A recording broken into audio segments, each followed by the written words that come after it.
Welcome to Sabbath Collective. We're a community of people interested in pursuing God in our times through an ancient Hebraic worldview of Scripture. Tonight, we explore a really interesting topic, finding flow in change. You probably have realized that everything is energy. From the chair you're sitting on, to the trees outside, if you have trees outside your window, to your thoughts, all of it are energies. Nothing is fully solid, and nothing is fully static. Now, I know sometimes people say death is, but even in death, there is change and there is movement. Have you ever seen the Netflix, I think it's on Netflix, Fantastic Fungi? This is the perfect picture of how even in death, things continue to grow, evolve, change, even live. The world will not stop changing, no matter how much we want it to. That's the nature of energy, and it's actually the nature of life. Consider our own physiology for a moment. We are always changing into something new, and you've probably heard this or read about it. But the vast majority of our cells will be replaced every 7 to 10 years. The nature of energy is flow. In our ecosystem, when we stop the flow, we're actually resisting nature. And the result is that we can hurt the planet and we can hurt ourselves. When we make the energy stuck, we get stuck. So, we talk tonight about flow in change. Most of you have read or even seen this amazing quote by Bruce Lee, "Be like water, my friends." And you can actually see the talk that he did. It's a YouTube talk that he did about this. It's only about 10 minutes or so. The idea is that flowing water never goes stale. So just keep on flowing. And again, if anyone knew about flow, it was him, right? We're seeing more and more businesses beginning to understand this, and their human response is implementing a set of processes that they can use to manage change in their companies or in their businesses. But in our personal lives, does change management really work? Is that a real thing, change management? Change management tries to minimize disruption. Change management tries to control outcomes. It's actually a focus on the external. It involves predictions based on perceived trends and also the past. So once again, and we've been talking, this has been kind of coming up a lot lately. Once again, it's past. It's a focus on the past and a focus on the future stuff, of which we are not able to be in either place, past or future. Only God can be in all those places. The focus on external issues is really about trying to control. And again, we are not time travelers. We live only in the present and should only live in the present. Flow in change turns inward as opposed to outward. So, how many people feel, if I can see some thumbs up, that you have been going through and maybe continue to go through change? If you can give me a thumbs up. I don't think there's a person alive today on this planet that feels like they're kind of static or that their life is predictable. We've been talking a lot about that too, the unpredictability of our world and even of God. Now, I live near the beach in Florida, and we can get rip currents. I mean, I'm on the Gulf, but we can get them sometimes on the Gulf as well. And I grew up in Ocean City, New Jersey, which actually used to get a lot of rip currents. And it seems very counterintuitive to swim away from the shore.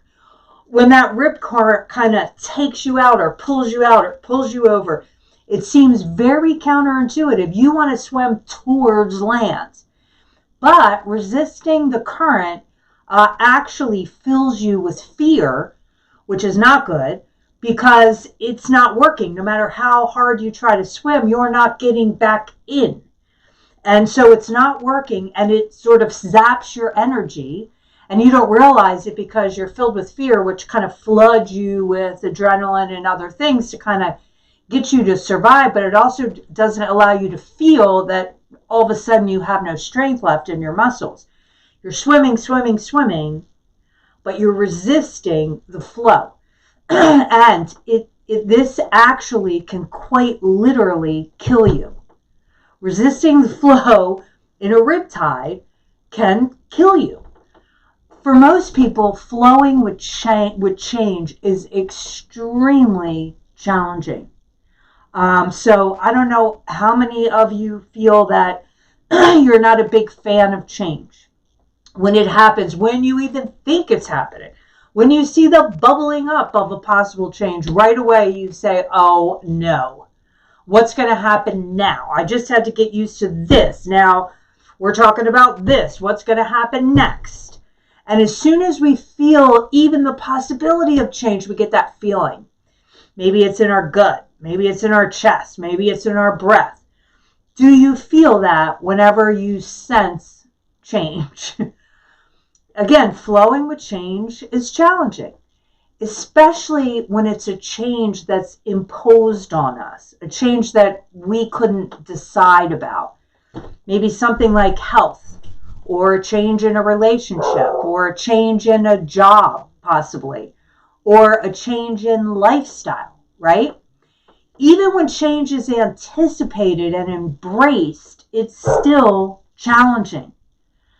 I'm getting ready to make major lifestyle changes. I want to do it. I chose to do it. I think it's the best thing for my life. But it's change. And change is scary.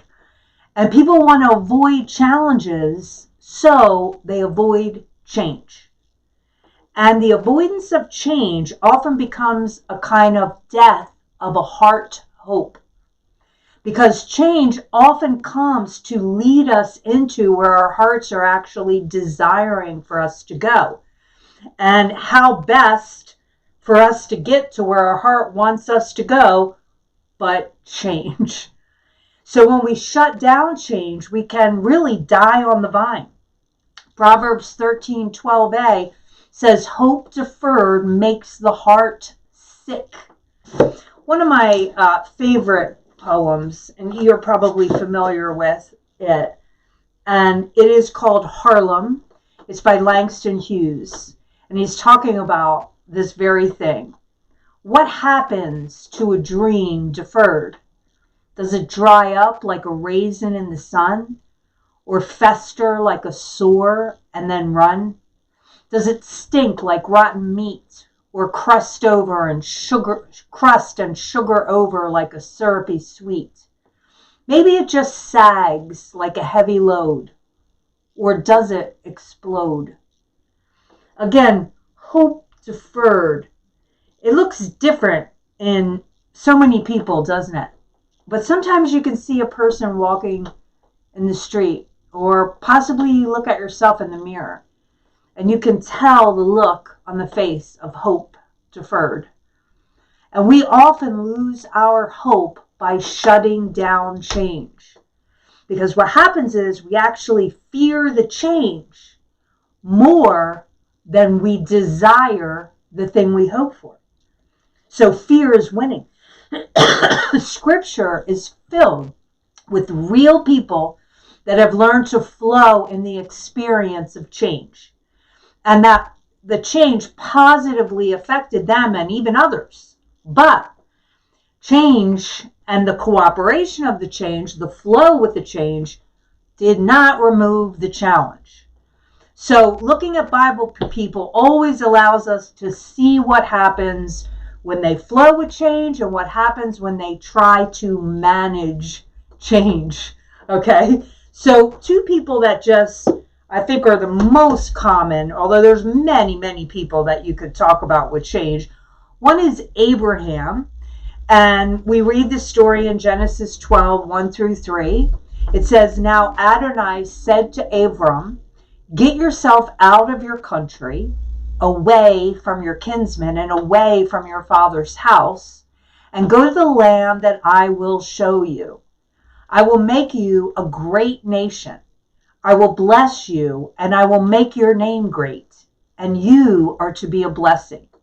I will bless those who bless you, but I will curse anyone who curses you. And by you, all the families of the earth will be blessed." Look at this. By you, all the families of the earth will be blessed. So, Abraham was looking at blessings.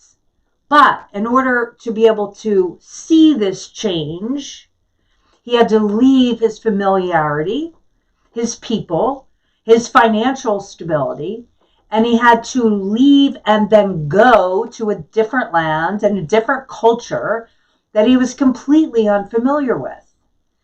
There is risk in the unknown. He looked at the blessings.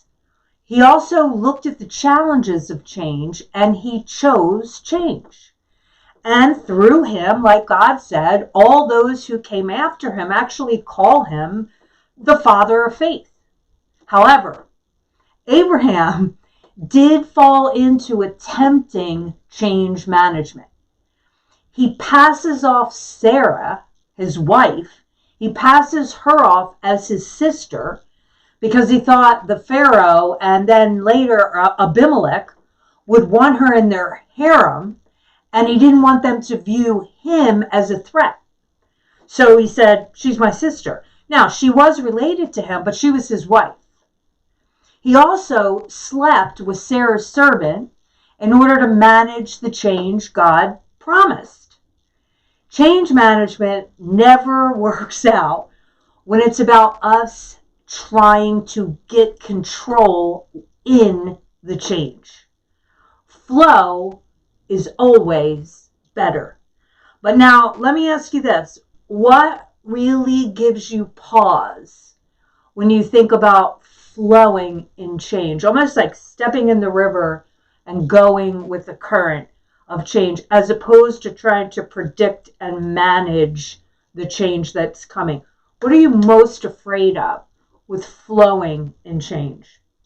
While I'm waiting to read that, Esther is the other person who comes to mind. Esther, who became the savior of her people. She was actually taken from her community to be in a queen contest. She had to live then in the denial, away from her culture, away from her people, and she had to live in the denial of her Jewish origins. She faced isolation and loneliness and fear.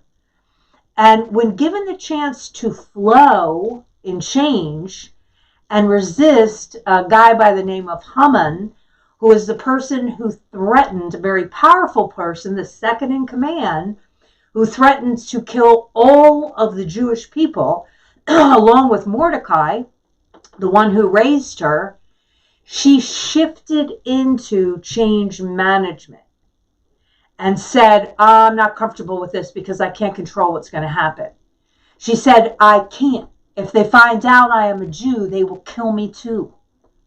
Mordecai's powerful words in Esther 4:14 really kind of illustrate what flow in change looks like. It's sort of an openness to it. He says this, for if you fail to speak up now, relief and deliverance will come to the Jews from a different direction, but you and your father's family will perish. Who knows whether you didn't come into your royal position precisely for such a time as this? This is really the picture of flow in change. You have no idea how it's going to end up, but you know you've got to step in the river. And so you're moving while you're choosing and doing. She chose courage and dared to stand against a racist, greedy, power-hungry leader. And she saved the lives of millions, not only the Jewish people that were alive then, but the Jewish people that would follow. She saved the lives of millions through the years. Flowing in change takes tremendous faith. It really does. O'Dane says losing control, not knowing what's next, right? Oh gosh, not knowing what's next is a big one.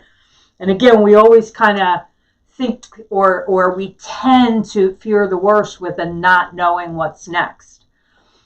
A key question with flowing in change that takes faith, again, because Esther, when she stepped in the river, she still planned, she still worked, she did banquets, and she did all kinds of smart strategies, but she did it as she was flowing in the change. She didn't sit back and make sure she had everything managed first. She was going and she was flowing, okay? So again, flowing in change takes faith. So a key question with this, is faith a part of your life? Or is faith your life? When faith is part of our lives, we kind of control it. We compartmentalize it. We bring it out when it suits us and we put it away when we're done with it. But when faith is our life, it's really all the time we kind of live in it. We sense it. We connect to it. We're always trying to follow it. When faith is our life, that is the flow. Change constantly challenges our current reality by forcing a new reality to rush in. Let me just say that sentence one more time because this is really the drop on change. Change constantly challenges our current reality. So what we see now, that we can kind of know and understand and it's familiar and all that, change challenges that by forcing a new reality to come in. That's why, O'Dane, like you say, we get nervous because we don't know what's next. We can't. But if we're open to it, we flow in it. And here's the other big, huge component of this. Change is an amazing teacher. As we talked about last week, that which we cannot control becomes our teacher. That which we cannot control becomes our teacher. So true. This is a true truth, right? Daniel 2 and 20, verse 20 and 21a says, "Blessed be the name of God from eternity past to eternity future, for wisdom and power are his alone. He brings the changes of seasons and times." And we talked about this a couple weeks ago, the unpredictable God, the unpredictable God. Can we trust the unpredictable God? So here we see he brings the changes of seasons and times. And seasons and times are sort of a metaphor for all of it, for all of life. So how do we flow with change? We understand that it's in nature, it's in our world, it's in our bodies, it's in God, it's designed by God. Change is our teacher, change is our vehicle. And we can find a flow in change. But how do we do this? Okay, so we could really pick a lot of hows. I just zeroed in on 3 tonight. Randall is saying, so true, changes teach me more than I am aware of the need in learning. Oh, well put, Randall. That is really good. Because yes, when we start to grow in flowing and change, and we start to begin to look at things, which is what I'm going through personally right now, I thought, oh yeah, I don't have an issue with this. And then all of a sudden a big change happens and I'm like, whoa, I got an issue with this. So we don't even realize it sometimes until we actually go into the flow. Very, very, very true, Randall. So I picked 3 things, and the reason I pick them is because it's really what I'm hearing over and over and over again in the people that I talk with, okay? Number 1 is don't succumb to external pressure. Don't succumb to external pressure. Here we go. This is a biggie. We often resist change because our lives don't look like other people's lives. Or sometimes our loved ones criticize the change that they see in our lives. And somehow we feel like, well, we won't fit in, or we're not fitting in. Or people won't validate me, or people are judging me, or people aren't accepting me. And I want people to like me and respect me. External pressures are a big hindrance in us really being able to flow and change, as we don't have full control of everything. I knew a few years ago who were very successful they both had executive jobs, the same kind of job. They're in the same field. And they had 2 children. One was older, like 8 or 9, and the other one was a baby. And they had a series of catastrophes with nannies and with the school. And they really felt the need for change. They felt like change was being put on them. They had to do something different. They both worked very long hours, and the kids were really getting lost in it. So they talked, they prayed, they got counsel, and they decided that the man, the father and the husband, would be a stay-at-home dad. And he would be a volunteer coach, and he would also run for the school board. And so all of this was volunteer work, okay? Before he left the very well-paying job that he had, him and his wife had all the same circles of friends, right? Because they were all in the same field. So at gatherings or parties, or they would see each other out or whatever, everyone would always ask him, oh, what office are you working for these days? And then they would sort of glaze over when he would say, I don't. And he would say what he did, okay? But he later changed the conversations because he realized he was feeling kind of bad for himself, not because in any way he doubted his decision.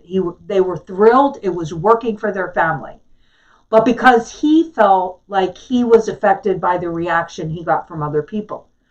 So he later he reframed really the conversation, and he said, ask me what I do, don't ask me how I make my money.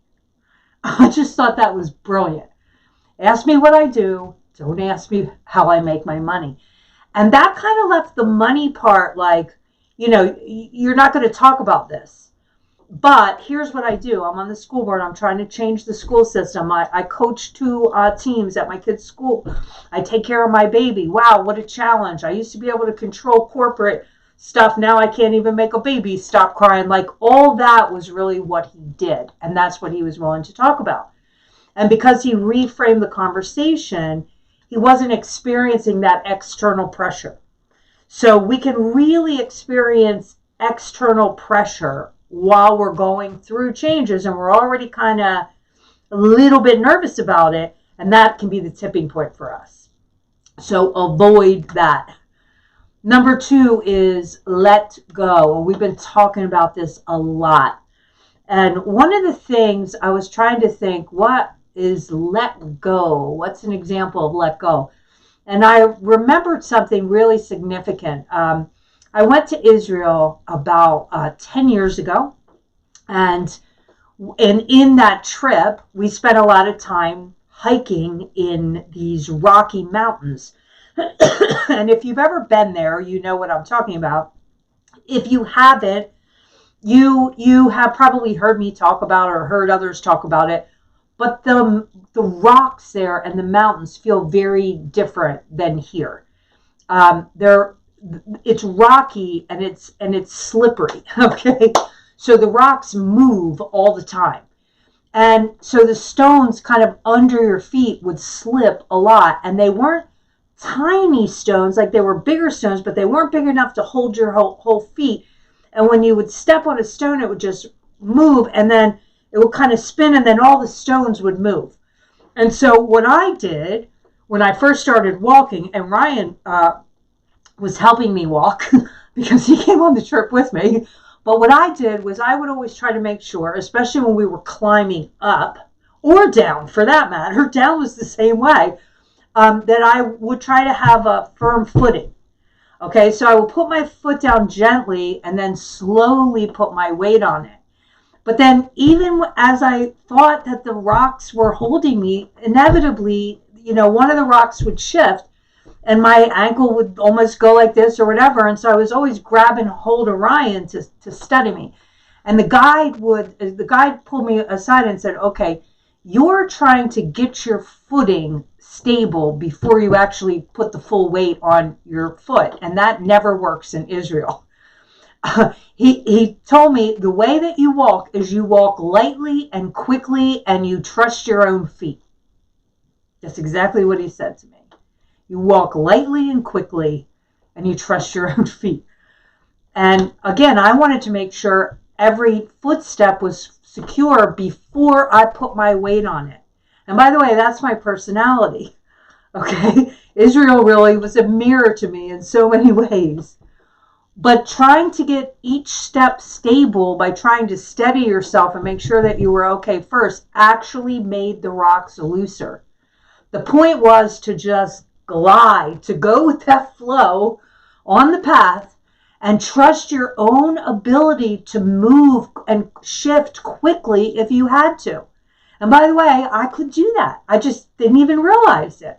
Your feet can be pretty quick. That's flow.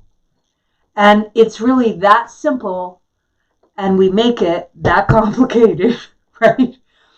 And the third thing that's so important is accept. So again, we're going to avoid external pressures, we're going to let go, and we're going to glide, right? And then we're going to accept. One really great quote by Lao Tzu said, life is a series of natural and spontaneous changes. Don't resist them. That only creates sorrow. Let reality be reality. Let things flow naturally forward in whatever way they like. Those who flow as life flows know they need no other force. So that is so packed with so many things. And I'm going to post that so that you can kind of read it 2, 3, or 10 times, right? But there's so many things in that. But again, the biggest point to me was that last line, and it's the illustration of the rock path. Those who flow as life flows know they need no other force. So it's the flow that actually carries you.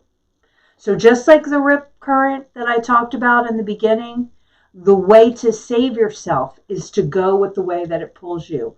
Just like the rocks, you go over lightly and quickly and you trust your own feet. Those who flow as life flows know they need no other force. The flow and the change is what brings you. You don't have to paddle hard. You just have to trust your own balance and God leading you in the change. So, are you with me in the change? We're going to close this time with the lighting of the Shabbos candles. And traditionally, the mother of the home lights the Sabbath candles, which represent and symbolize peace, the joy and unity of the Sabbath. And then tradition is that she encircles the candles 3 times with her hands, which is a gesture that welcomes in the Sabbath.